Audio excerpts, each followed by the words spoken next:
Hello and welcome to the Real Estate Success Mastery TV and podcast. I am your host, Chadi Bazzi, and this is episode number 62. And today I am going to be talking to you about another very uncommon topic, one that is so very important that, it is my belief that doing what I am doing to teach you today can and will help you increase the amount of repeat and referral business. So what is the topic? The topic of customer service. That's what we're going to be talking about today. The topic of customer service. This topic is one that most people do not pay attention to on a conscious level. Okay. And that's exactly why I wanted to dedicate this episode to it. I'm calling it the discipline of giving excellent customer service. Look, here's the bottom line. Okay, we're talking about, most people, maybe you, maybe not you, maybe someone etc. It doesn't matter.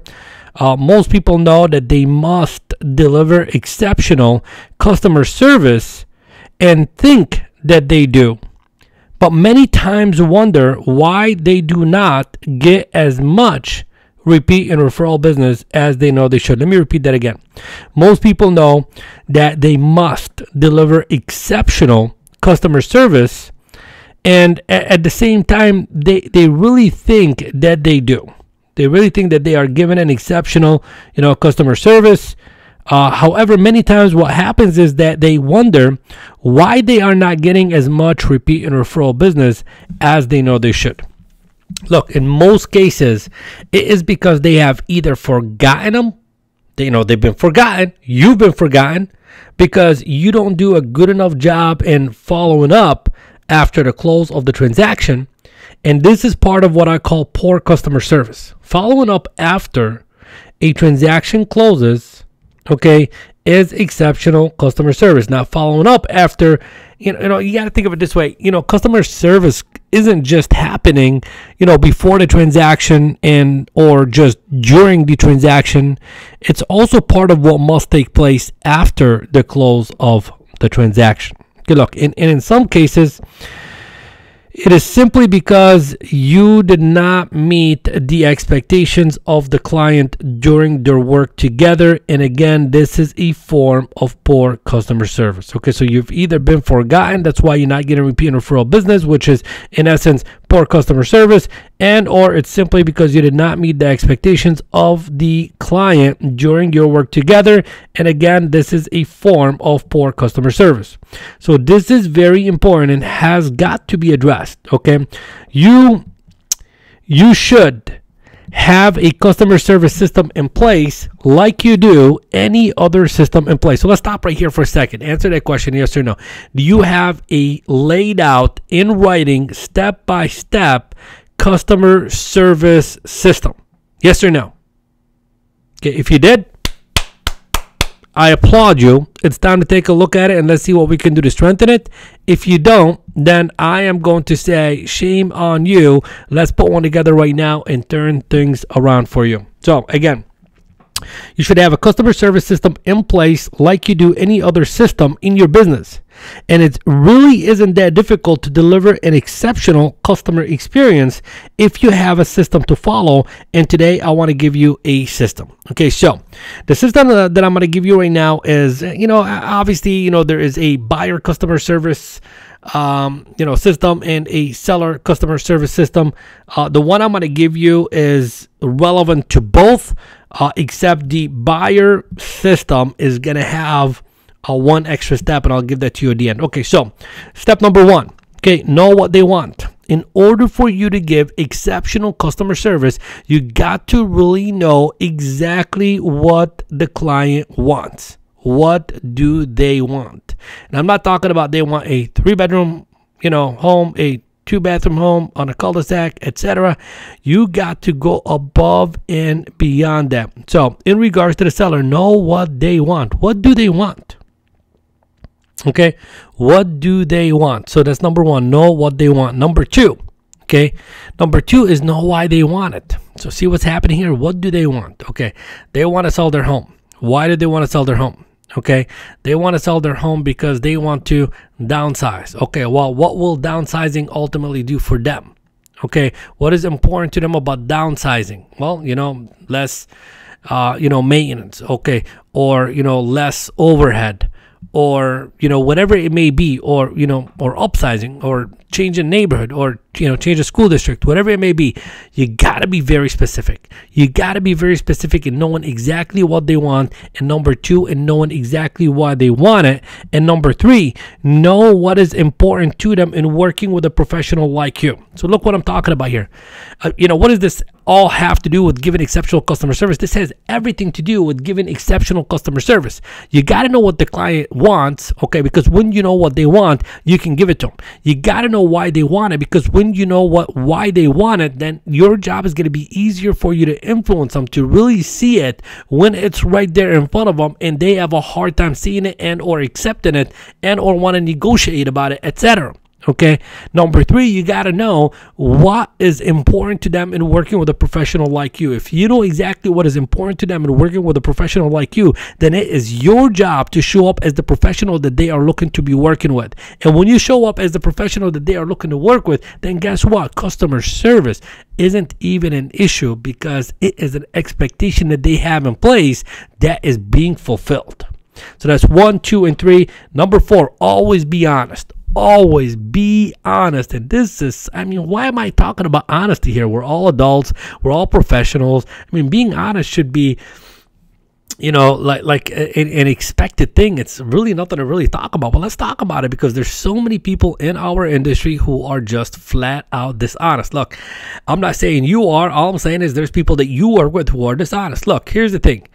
If whatever the situation is, just say it like it is. When you're talking to a buyer, don't sugarcoat what's going on with the offer, the stalling, the lender, whatever. Look, it's black and white.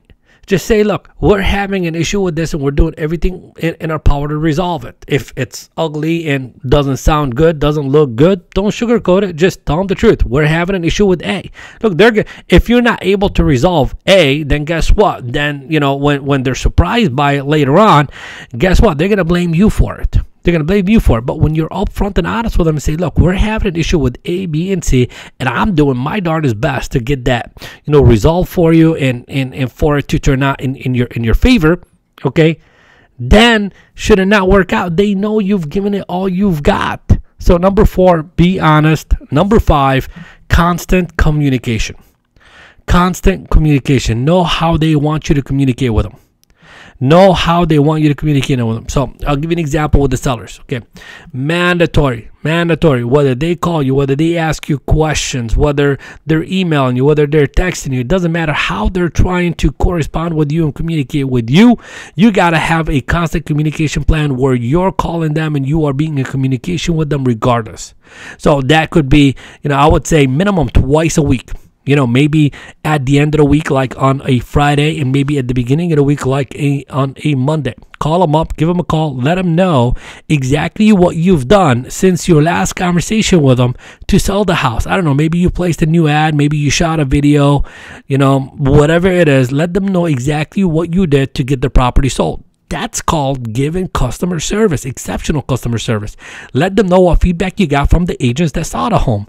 Let them know what feedback you got from the buyers who saw the home.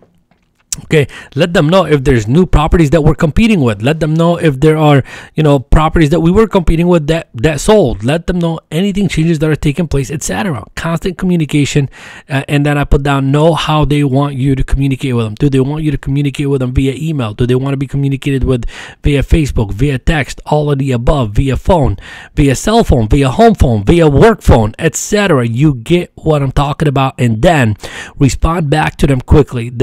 And I'm not saying drop your business, drop everything to get back to them, but you as a real estate professional should have a few blocks of time in your schedule where you do nothing but return calls to the messages that you are getting from your clients. And during that time, and or sooner if possible, when possible, respond back to them quicker. There's nothing worse than a client wanting to know something or needing you for something and you are nowhere to be found. All right, so that's number 5. Number 6, follow up after close of the deal. Follow up after close of the deal. Let me give you a specific plan for that. Okay, number 1, day after closing.